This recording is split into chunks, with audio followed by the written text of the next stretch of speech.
Hi, and welcome to Champions Corner, brought to you by the Spanglish World and her networks on Zingo TV channel 250 and 251.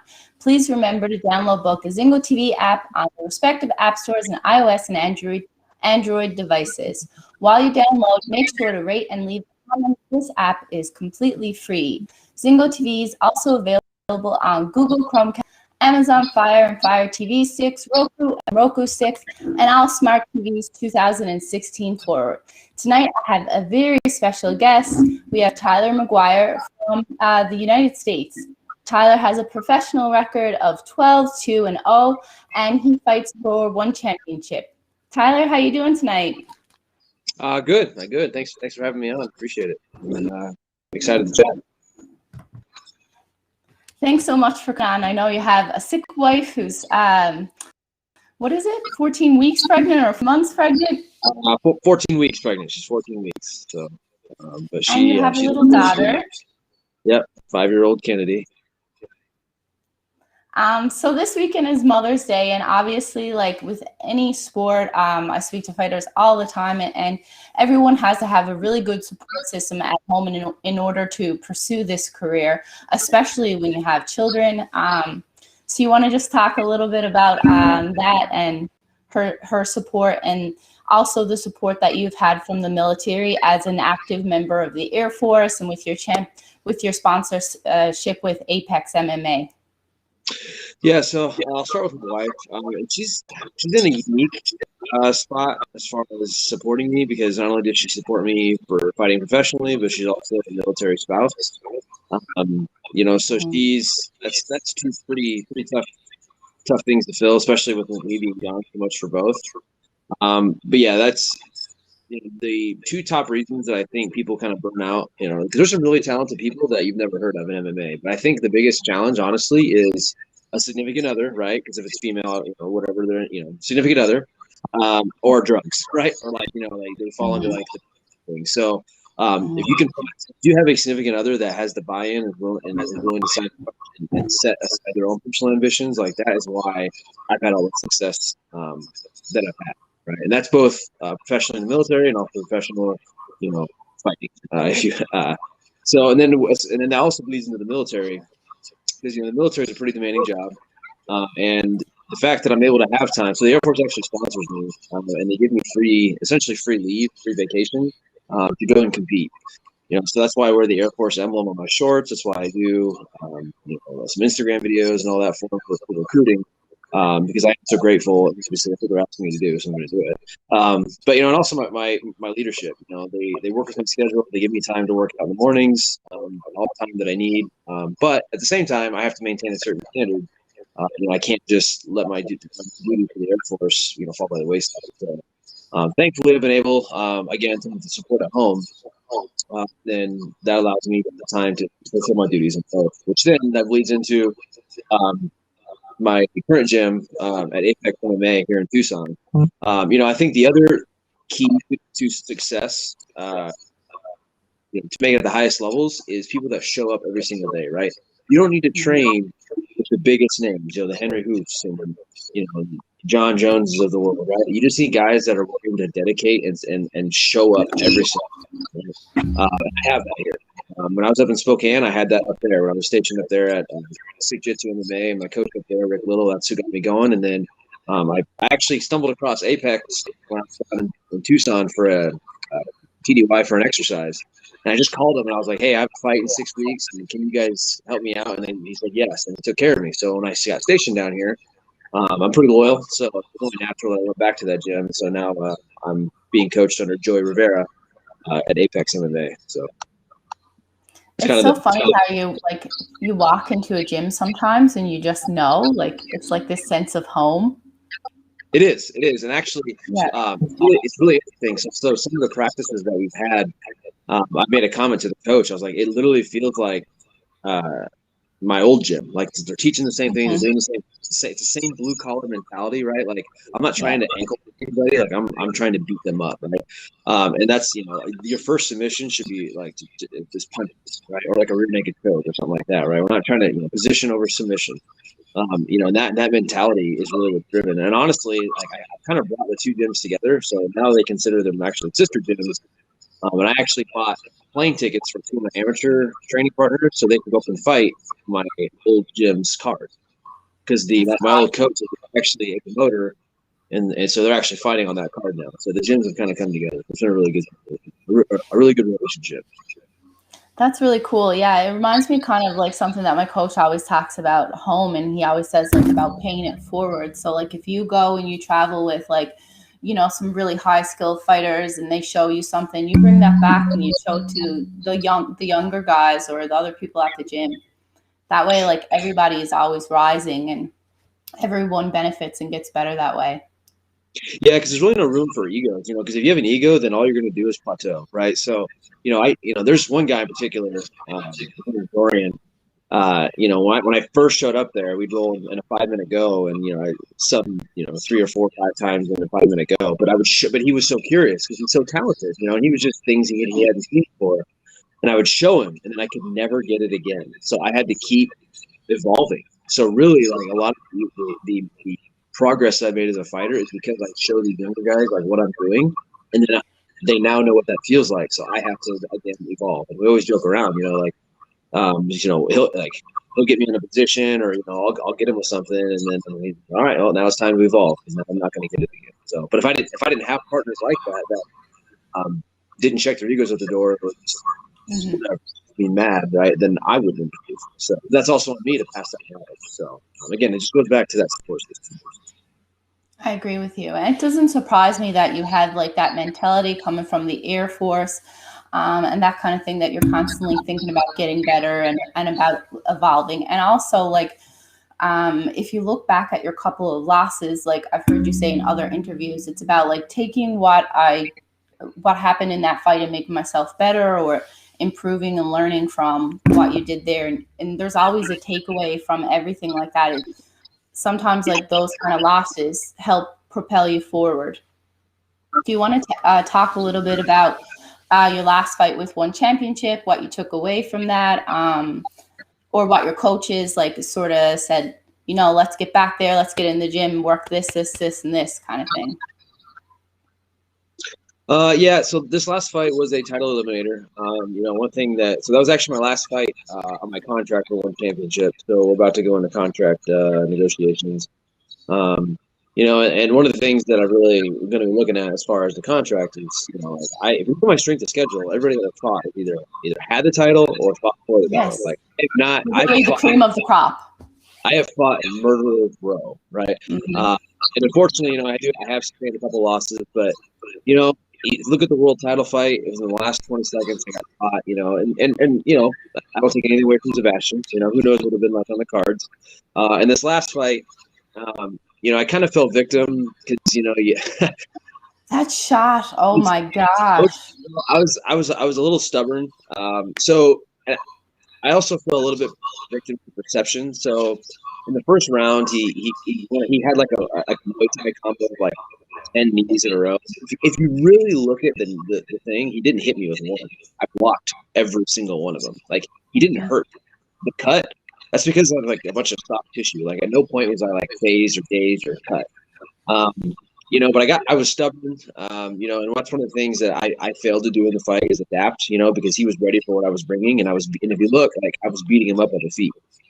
He actually didn't throw. He actually didn't land a punch in the fight. You actually watch the fight, look at it again. He didn't land a punch. And the takeaway for that was, I went in there like, I'm going to break him. I'm going to break him. I'm going to break him. And I did break him. I finished full mount. I won the third round decisively, but it was just a little too late. So I feel like if I had another round, obviously I would have won the fight. But again, he won the fight. I'm not taking anything away from Raymond. Like it's no disrespect, no excuses. He was the better man that night. He had a better game plan.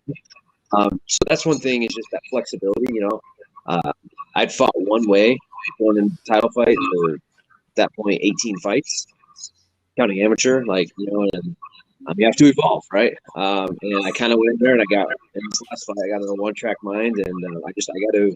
That's one thing that I have to settle myself in the corner. Like, hey, if this isn't working, I need to adjust. Because I have the ability. I don't know. I was just so focused on breaking it. that's for a fight for me. It's like I want to break the other individual. So Yes, you're relentless in the ring. yeah, he just lasted a little bit longer than I thought he was going to. I knew he was going to break though, but he just ran out of time. But I would love I to couldn't see even stand for the interview, so like clearly I broke him. I would love to see a rematch though, like in the future. Maybe not like right away, you know. Fight a few people, dominate a couple of times, and then come back to them again. Especially if you feel like you were just on the cusp of taking the win. That would be a really exciting fight. See you come back and dominate. Yeah, that's that. We'll see how contract negotiations go. It just at this point it just kind of depends on the financial side of it and all that. Not that they're like underpaying me, but I do feel like because of my crazy schedule, No, like, but you have a family, deserve so you had to consider that aspect.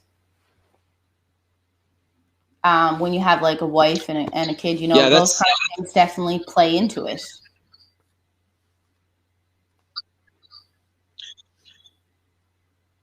Yeah, so that's the thing that people don't see.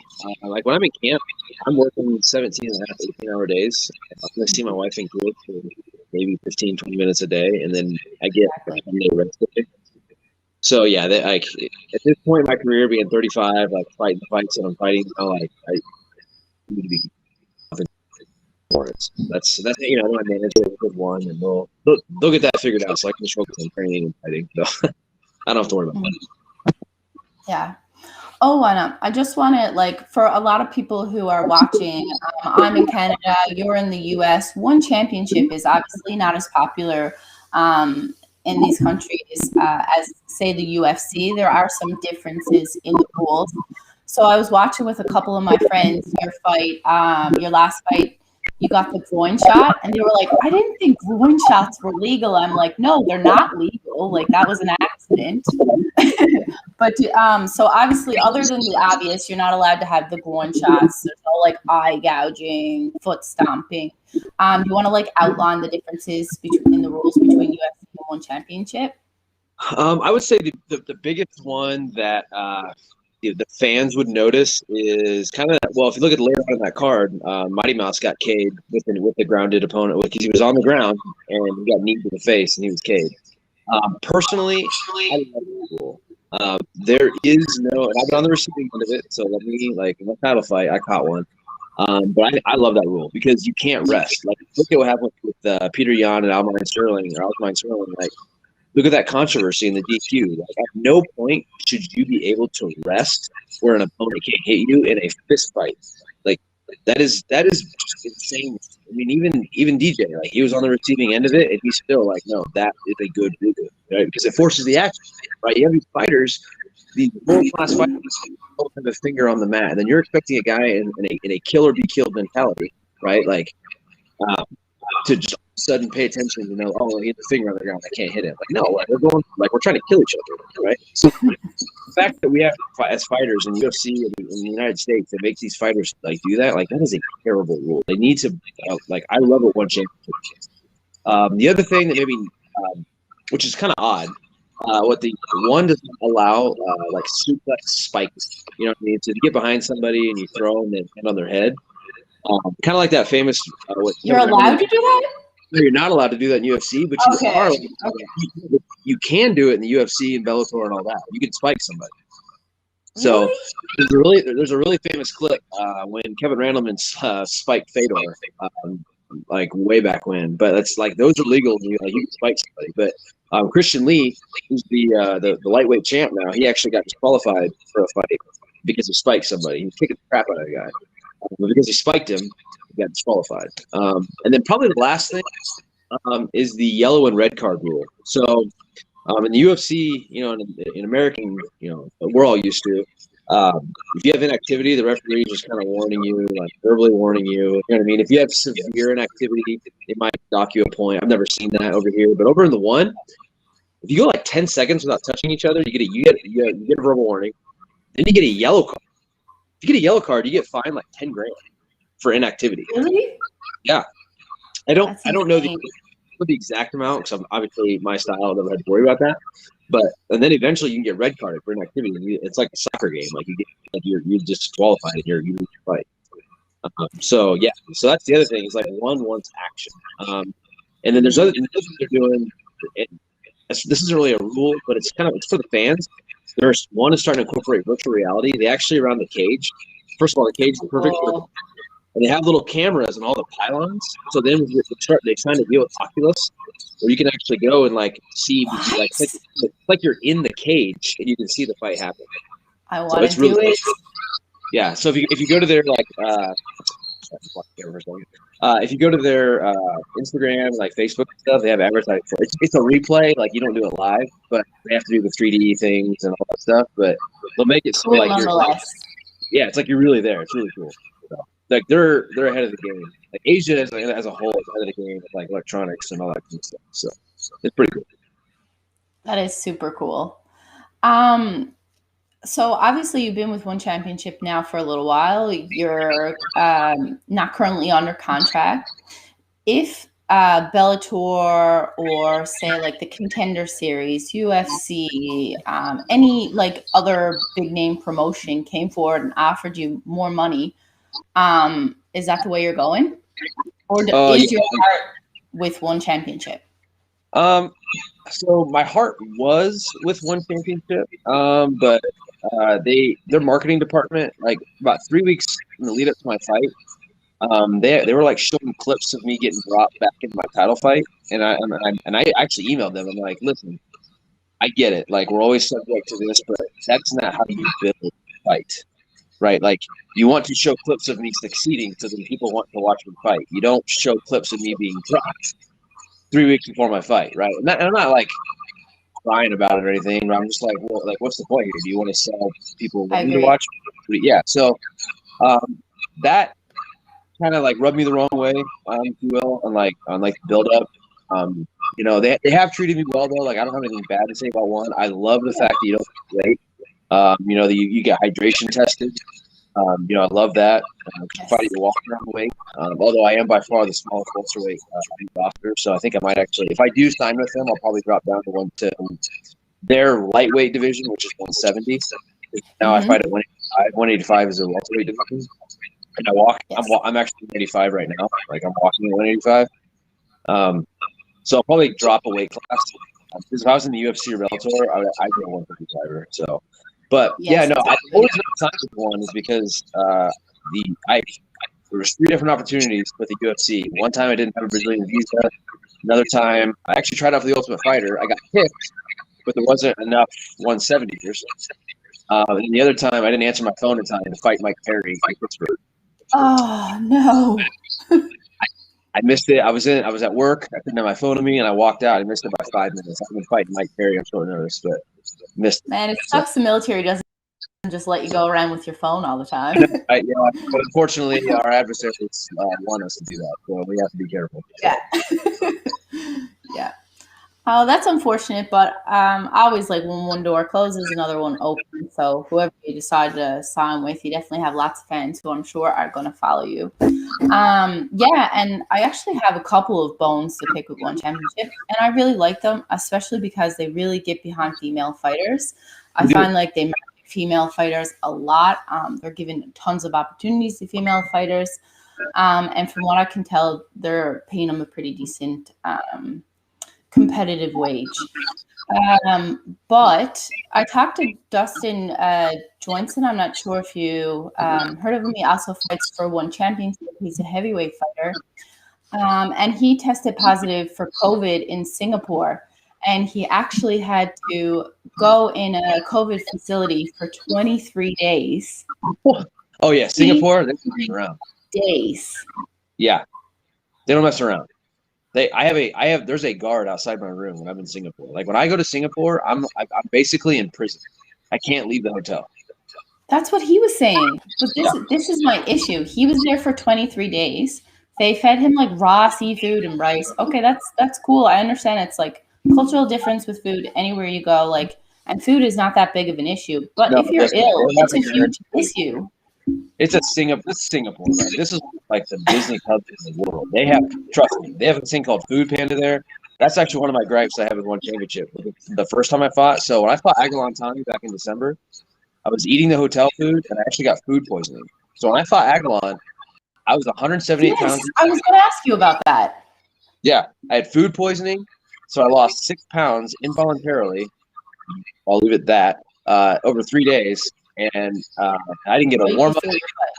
Yeah, and I didn't get a warm up. Like it was a crap show. Like it was not good. Why isn't that better controlled? Do you know what I mean? Like they obviously have a lot of professional administrative team. Like why aren't those situations better handled? Like from their it's just a little bit frustrating when you think about what you guys have to go through, like in those situations. And I feel like they could have done more for Dustin, big time, and definitely more for the athletes that are down there right now, by the sounds of it.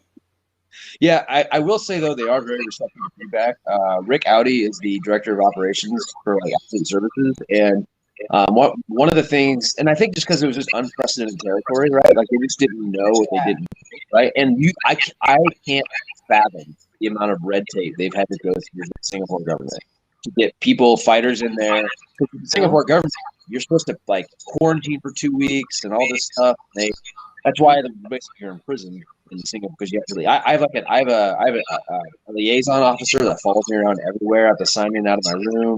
I have to send pictures of my Singapore government to prove I'm in my room. The issues that I addressed after the Aguilan fight, that the food, like, cause I asked like, why are we not getting convenience? So I can order good food because the hotel food is crap. There's some other issues. Athlete, you have to think about those things. Like for the average person, that might seem like arbitrary, but like for an athlete, what you put in your body, especially around fight time, like that's so important. Yeah, well, but again, to one's credit, all those issues were fixed for this last fight. That's good. So we had per diem, the workout rooms were better, the timing was better, they had more of them, so the times were better that we could work out. They were communicating because when they put on a live show, they're also doing several pre-recorded shows as well. So they're putting on like 4 cards in one day. So to their credit, they took the feedback and then immediately implemented it for the next card. So it's not all bad, right? And they're learning, right? Because COVID is unprecedented, right? And it's not like they're going to ask the UFC what they're doing. They're kind of having to figure this stuff out as they go. They didn't have a fight island, if you will. Singapore was their fight city. So. Yeah.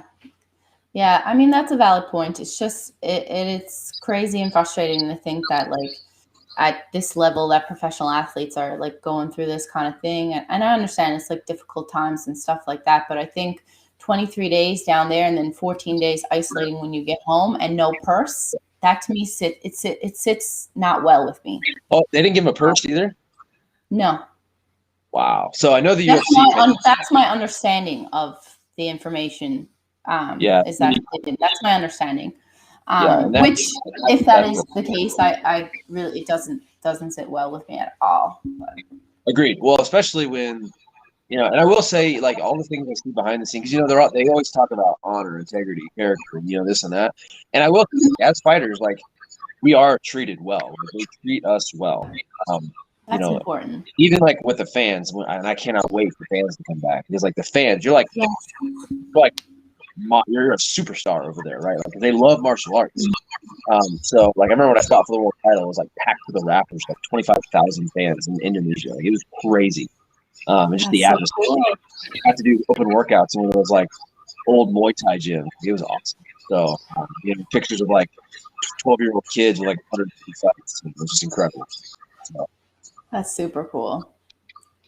Yeah, there's like. It's not easy being a professional athlete, a professional MMA or Muay Thai or boxing or anything. It's like high highs and low lows. It's definitely not easy. Speaking of female fighters, obviously you've been in mixed martial arts for quite some time, so you've seen the evolution of female mixed martial arts. Basically, when there was none, right up to now, when you had people dominating like Amanda Nunes, Chris Cyborg, Kayla Harrison. In a lot of different organizations, you got PFL, you got One Championship, Fairfax, one of my favorite fighters, in One Championship. So yeah, there's definitely been an evolution and a rise of female mixed martial arts. Who is somebody that you think is a really great female mixed martial artist? So I mean, this is a pretty. I'm not very objective with this, but my teammate Juliana Pena, the first. Gotta go with my Uh, teammate. yeah, like she's gonna be what I'm going to say every time, and it's not because she's my teammate. Like I've seen behind the scenes amount of work she puts in. She has a daughter herself, so the fact that she's still going to be a mom, and a great mom at that. Actually, our daughters are friends. They'll like FaceTime each other and Oh, stuff. Yeah, so Julie's a wonderful person. Like she loves my wife to death. So hands down, I'm really excited because obviously we saw the promo drop for Nunez and Juliana. I think that'll be a great fight. No disrespect to Amanda Nunez. That woman is a game changer. Like she has real power in both hands. Like I know they tried to make Megan Anderson seem like a threat, but like absolutely not. And really, and even go back to what we're talking about, Stamp. It's crazy to see these like 115-pound females and then like the pop that they have, right? I mean, you're like, oh yeah, 15 pounds, and you're watching them like warm up there and just crack. Like it's pretty impressive. And I would say, that the same things you see in other women's sports, like women's basketball, softball, you name the sport, women's like sports in general is always nice, like a great thing to watch for like almost flawless techniques. I've coached men, I've coached women, and women are always easier to coach, right? Because they want to do it perfect. So that's one thing I encourage like some of the younger fighters is like watch women's MMA to see like flawless technique, right? Because the thing is, it's like the 115 pounders, 125 pounders, a lot of them don't have like that one punch knockout power. There's exceptions, right? Like Shevchenko, 35, there's Nunez. It's a volume thing. Like Joanna Champion, Joanna Jurczyk, like she's like she makes 300 punches to like nothing, right? Or like Rose Namajunas, right? Like it's just these crazy like volume and the perfect technique. That head kick, from this last card, like wow, I know, sick, right? But then but on the men's side, you can get away with like a Brock Lesnar back in the day. It was just like not really a whole lot of technique. He's real strong and powerful, right? So, so I think that men and women's MMA, I don't really like it when they compare them. I think it's like apples to oranges. You know what I mean? Like when you say, the greatest this, the greatest that, it's like, okay, well, people say like Manny is the greatest female fighter, and then people have that argument of like, why isn't she the greatest fighter? I'm like, well, you can say that, I guess, because she's one of the most dominant people of her era, but like it's just apples to oranges, right? She's never gonna fight a Habib, right? Or Habib. Just let Amanda Nunez be great in her own way, right? Like we don't need to compare her to anything. So that's one thing that I really enjoy about women's MMA is just like the detail and the technique. Like same with like grappling too. Like their grappling is always flawless. And I hate training with women because like they always hit me harder than any of the guys. Like all my bloody noses and all that always come from females. They always throw heat. Julie the same way. She'll just walk you down. It's like stop. Right, but yeah, like they don't mess around. Like it's game time with practice. So for those of you who are watching, if you train, you know what I'm talking about. You train with the females. You better make sure you have your guard up. So I might have to interview Juliet and be like, I want you to secretly get a little video of you using Tyler like a punching bag. Oh, man, there are several videos of all the guys as punching bags. Like it's like watching her and like Sam Cecilia, Sam Cecilia is he's in Bellator and he's like a little power pellet, and just watching those two spar is like, because we don't. I mean, obviously she's still a 130-pound female. Like we're not, but like we still hit them though. Like no, I'm not hitting her like I would a 180-pound man, right? But I'm hitting her because if I don't, she's gonna date me. She's gonna drop me. So I've got to be careful. So yeah. It's so funny. I was talking to Freddie Cameo. I don't know if you know him or not, but he was like talking about Amanda Nunez and saying how amazing she is and stuff like that. And he's like, I wouldn't spar. Well, apparently Sam was saying she was dropping dudes in her camp too. Like, you know what I mean? So it's like I would hate like Amanda Nunez is one of those like, you see a dude like some dude messes with her wife on the street or whatever. Like, good luck. Good luck. Like, man, that is impressive. Everybody wants her to fight Jake or Logan Paul. Do you know much about that? It's like two YouTubers. like wannabe boxers. Yeah, those two are a joke. Like, I mean, you know what though? On the flip side, right? I do believe that like all feedback or is good feedback, and like all things, like you can pull the silver lining out of this. And if you look at the tweet that I think it was Jake sent back to Dana White about the reason why your fighters want to fight me is because it's the biggest payday of their lives. Why is them fighting a YouTube celebrity boxer making them millions of dollars when they're fighting the NFL fighting and they're making $25,000? So I'm like, this may be a blessing in disguise for the MMA community. So I don't know that we need to really crap on that guy a whole lot. I mean, yeah, he seems like he's a pretty terrible human being, but but if he gets everybody a raise, like, True. let's ride that wave. And speaking of back to the female fighters, you see Kayla Harrison's promo where she's like, "This is my corner." Like, I'm telling you, like, she dropped a promo too. Like, it's ridiculous. She's a beast. Yeah, that's a fight I want to see. Her and Nunez too. Like, once this, I can't wait. Like, yeah, that'd be impressive. I don't care how the MMA community has to come together to get that to happen, but something.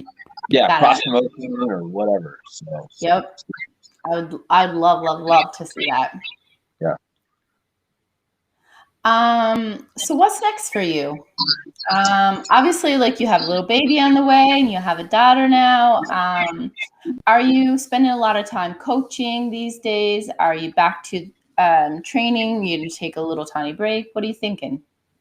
So honestly, I've been in like full time like dad ops right now. One of the things, so I missed 2 of my daughter's softball games while I was gone in Singapore. And just a little, like, so I was raised by a single mom, but when my dad was in my life, like, I remember he was always like too busy for the things that I had going on. Oddly enough, dude, he was big into like martial arts and stuff, so he was always gone doing those things. And I remember like how excited I was when he would come to a game, but then how disappointed I was when like he didn't. And like that was kind of, it wasn't just that, it was like a lot of things over and over again that like basically made me like not a priority. So when my daughter, I told her I was coming to the game, I saw how pumped she was, like practices and stuff, and that was much me like. I honestly, I don't know at this point. I'm gonna see how contract. Like, I've been on medical suspension, getting the stitches and stuff on my eye and all this stuff. So until May 7th, which is today, and I'm getting ready to go on a trip for the military just to do some training. So that's gonna take me out to June. So we'll see what the summer brings. One has 60 days to, my contract is officially up June 10th, and they have 60 days to like re-sign me or, negotiations, like kind of that first right of refusal. Yep. So we'll see. I don't really know at this point, so I'm not really using this time to think about it. I'm using this time to be a dad. As soon as, like, when I get back in June, I'm going to resume training, and just see where I'm at. I'm 35, so I'm on the back nine of my career. I'm taking it one fight at a time, but at the same time, like, if I was done tomorrow, like, I'd be okay with that too. So I'm just taking it one fight at a time. It's not a retirement statement or anything like that. It's just I don't know. Like, I'm just being a dad. Yeah. And we'll see what the cards may fall with the contract. So. Yeah, exactly. If your daughters ever wanted to get into MMA, is that something that you would get behind? It is, but I would also get behind if she wanted to do gymnastics or band, right? Like, right now, she's really interested in it. I don't force her on her. I mean, I'll bring her to practice, and some days she's hitting the bag and wanting to learn how to do triangles, and other days she brings her Barbies and wants to play and do whatever, right? Because my coach has a 5-year-old daughter too, so they always play together. They're like sisters. Sometimes they're fighting with each other.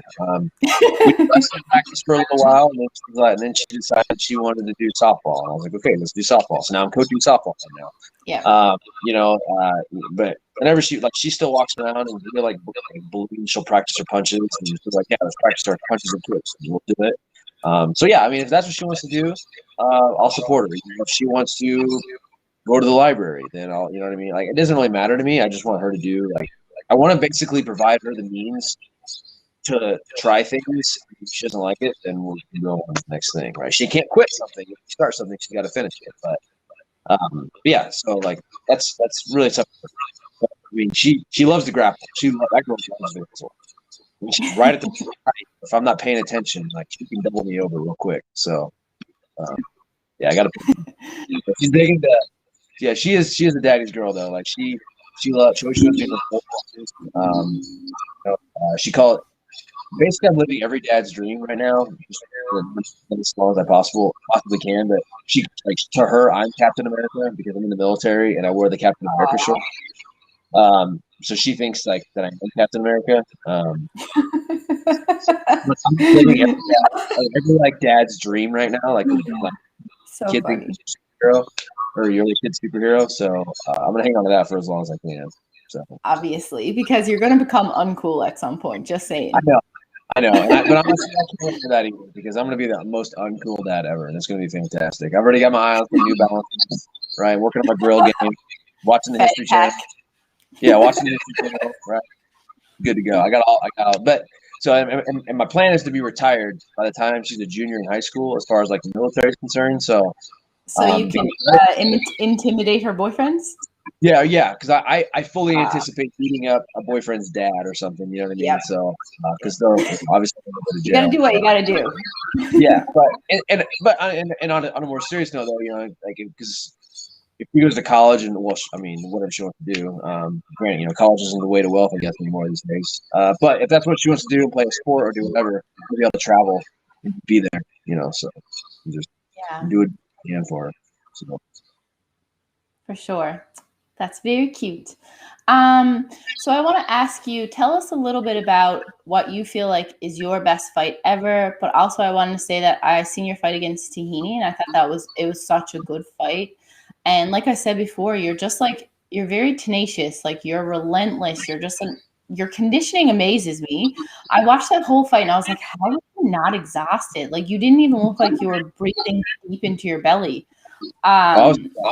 It's so grueling. Yeah, your conditioning is just like next level. So, talk a little bit about what is your best fight ever, what you feel like your best fight ever is, and then let's talk a little bit about that fight.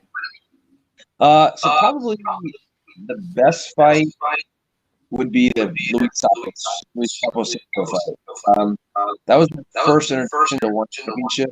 That was like, so when I signed with them, one of the things I asked about was PED testing, right?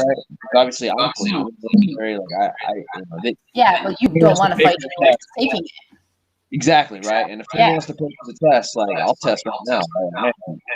All my stuff is the safe for sport third party testing. Like I can go to my now, I'll show you every single GNC, right? So one of the things I was worried about was like the PEDs and fighting Sapos. His wife got busted. I'm not accusing him of steroids. I mean, come on. Is his wife a fighter? Yeah. Last name is Dan, something like that. And I read that. That's not me accusing. I don't know. Maybe it's fake news. I don't know. No, I know what you're saying, but it leads you to surmise, Yes. Deductive reasoning or inductive reasoning. I don't know what it is. But anyway, that's my first fight for one championship, and nobody on earth thought I could win that fight. Actually, Juliana tried to talk with my coach, to get me to pull out of the fight because she thought I was going to get crap. And we still give her crap to this day for it. I would have to rub it in, especially because she's your teammate. Exactly, right. Well, she was looking out. She just didn't know if I was ready, right? Because I mean, that guy was 65-10 going in, and he had 38 knockouts, and he had knocked out my teammate in 12 seconds, 10 fights prior.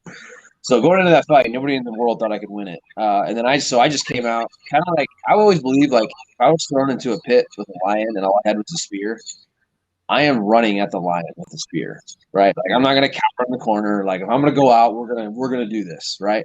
And that was kind of my mentality with Sapo. I am just gonna go at him, and then whatever happens, we're gonna let the cards fall, right?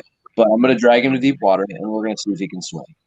And that was probably the most surreal because the fight started with everybody going Sapo, and that I know one brought me in to lose because the winner of that fight got a title fight. And they loved his style. They wanted to be championship. They wanted to be a champion. You know what I mean? He threw around Ben Askren before the eye poke incident. I know they wanted him to be the guy. And I came in. I threw that dude all over. At one point, I had my hands behind my back, jumping off the cage and all this stuff. And that was probably the most fun I've ever had in a fight. That was, and that on on a professional level, personal level, like that showed me like I did belong on the world stage, right? That was my okay, because you don't know, right? Because I've been beating up people in the regional scene. And I don't mean to sound arrogant with that, but that's just I was winning fights on the regional scene. Beat the #1 guy in Hawaii who wasn't in the UFC. And I did that with a torn back muscle that I did in the first minute. So I had one arm that entire fight. But so I felt like I belonged, but that was like my okay. I just beat a dude with 65 wins. You know what I mean? And I belong here. So that's probably what I feel is my best fight. That's awesome. I'm gonna go back and rewatch that. I think I seen it probably 4 or 5 months ago.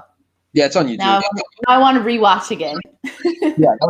There's and that's probably my best scramble too. I remember he jumped for a triangle, and then at one point I did a cartwheel and posted on my head, and then I landed on I had him in the front head draw, and I just started throwing just knees, and so it was good.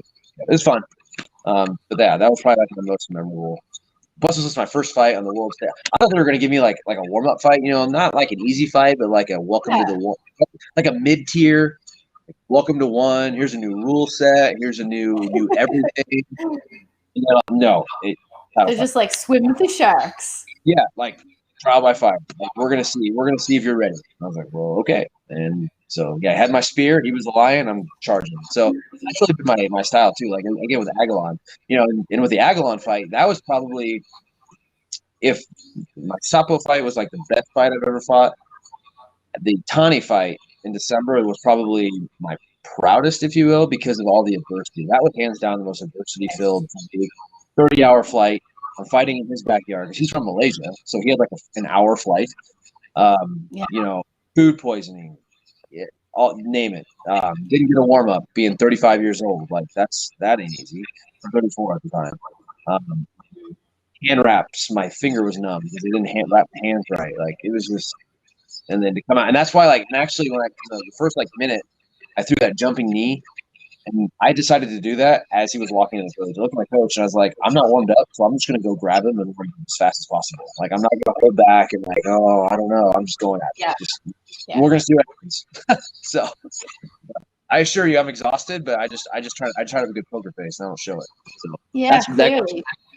That goes back to breaking the other person. I feed off of that. If I smell a little bit of you're tired, it's like the sun to Superman. I feel what I just get better and better.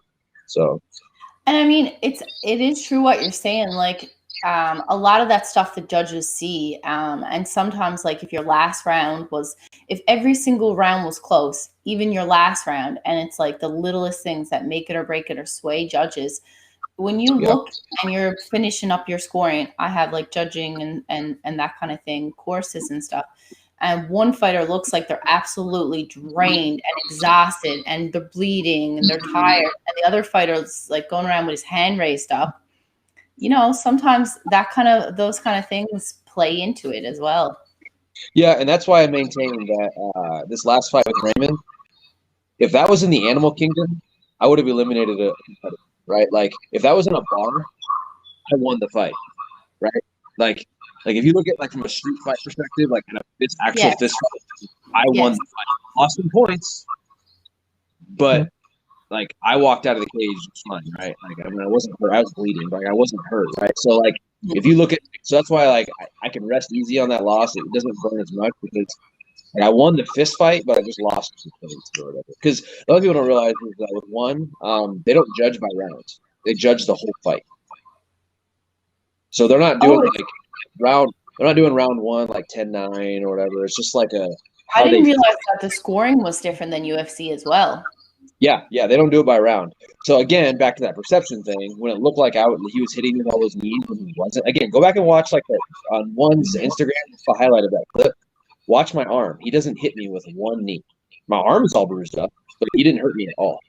And so it was a little frustrating that, and then I saw some of the comments why doesn't he swim? If you look, I tried to swim and break the Muay Thai grip, and he just had good position, so I just wait him out, right? And then I knew once he switched position to actually hurt me, I was out, and he was exhausted. So, yeah, it's a little frustrating, but whatever.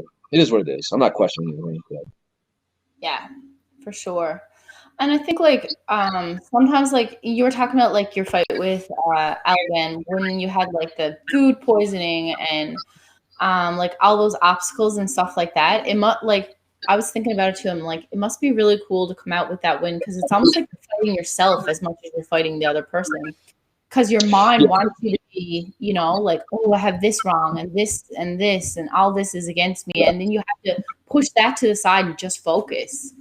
Well, it's hard enough. I think Dominic Cruz put it best is like when you're getting ready for a fight, your body knows you're about to get in a car wreck, right? So the equivalent, and he put it, I couldn't explain it better myself. The equivalent of like to your average viewer who has never fought, if you wanted to know like what it's like to walk out to the cage, put yourself in a mindset of getting into your car, driving out in the street, and intentionally getting in a head-on collision with another vehicle. Like that is that's the apprehension and like what the fighter feels, right? Yeah. You know, and then on top of that, all those other things that were going wrong. It's actually funny for my coach, Joey, at the time. He's like, "You have taken away every excuse that a fighter could ever give me for like losing a fight, right? Like, oh, you're tired? Too bad. You don't feel good? Who cares, right?" Honestly, all that stems from the mindset that my first professional coach, Rick Little, he's still my coach. He actually came down to this last fight. Him and Michael Chiesa came down to help me out. But he put that mindset in my head. It's funny. He actually called it the Cindy rule. My wife's name is Cindy. And I remember when I was like my first or second fight, I was like, I never thought I was ready. I'm like, oh, so all you young fighters, listen to this. I don't think I'm ready. I'm never ready. He's like, listen, somebody came up and slapped Cindy on the chin. You're going to say, oh, I'm not ready. Hold on. Let me warm up. Let me go do some sprints. Let me do this. Or you should go beat the guy up. And I was like, well, beat the guy up. He's like, enough said. You know, and he has the same mentality with like, so he gets a lot of crap because he says, he's talked about how like body shots and like leg kicks don't affect elite competitors. And there is some truth to that. And let me tell you why, right? First of all, you probably saw all the calf kicks that like Raymond was hitting me with. Guess who walked out on the cage? Me, right? I'm not saying it doesn't work, but I'll get to the point here in a second. He gave me an example. He said, "You're telling me that so my daughter Kennedy, if she was playing by the river, she fell in the river, and to get to her, I had to eat 50 body shots, 50 leg kicks. That is going to stop you from getting your daughter, right? You know, let's say that a lion is going to, eat running after her. If you have to run through a leg kick or a body shot, world's worst one, is that going to stop you from saving her life?" I was like, well, no, of course not. He's like, it's a mentality issue. How bad do you want it? Now, we're not discounting that, yes, a liver shot does physically shut down your body. You know what I mean? Like, you've seen, like, at some point your calf does just, like, literally give up. Like, you know what I mean? You can't control it. But you ever seen a Diaz, like a Nick Diaz drop from a body shot? A UFC ever get dropped from a body shot? You know what I mean? So usually people get dropped from body shots and stuff like that, or leg kicks. They're getting beat up all around. You know what I mean? They're just getting beat up. So that's the mentality that I try to carry in the cage. And actually, watching last fight, he hit me with a body shot in the leg. I actually hit my own body, and I threw a two and threw a bump. I walked right through it. Yeah, it's just like a mentality issue or a mentality thing. Right? So that's one of the things he gets a lot of crap for. Like, oh, yes, we know body shots, if they are done correctly, you liver, yes, but the young fighters out there, like, you have to just accept that, like, it's not gonna hurt you. It's kind of long-winded. Awesome. Just want to give that perspective. No, it's perfect. Honestly, we have a lot of viewers and a lot of people have gotten back to me that are like just starting out, they're amateurs and they like love listening to the stories of pro fighters because, eventually that's where everyone wants to be. Every amateur fighter dreams of being in that position and fighting in front of thousands of people and having that opportunity. So obviously like those stories and any advice that I can get is good advice. I want to talk a little bit about a drill that your coach puts you through that you absolutely hate. I'm not sure if we're still connected. Oh, sorry. You still got me there, Tyler? It's showing a limited connection, but I think you're still good. Okay, awesome. Yeah. So our coach puts us through this like death drill. It's a conditioning drill. It's like burpees, sprints, 3-minute sprints on the bag, and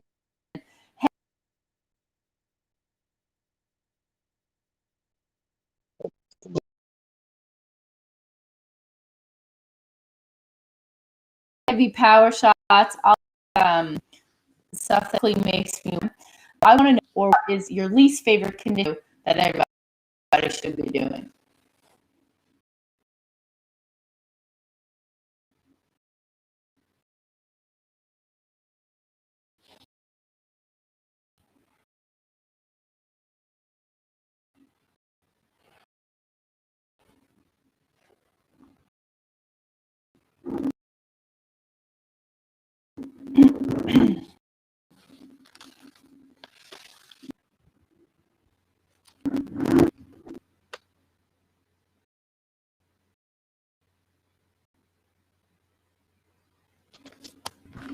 It seems like we've had issues, but it was amazing to talk to Tyler McGuire. We really appreciate your time, Tyler. If you're watching, thanks so much for being on the show. This is Champions Corner. You can follow me on Instagram, __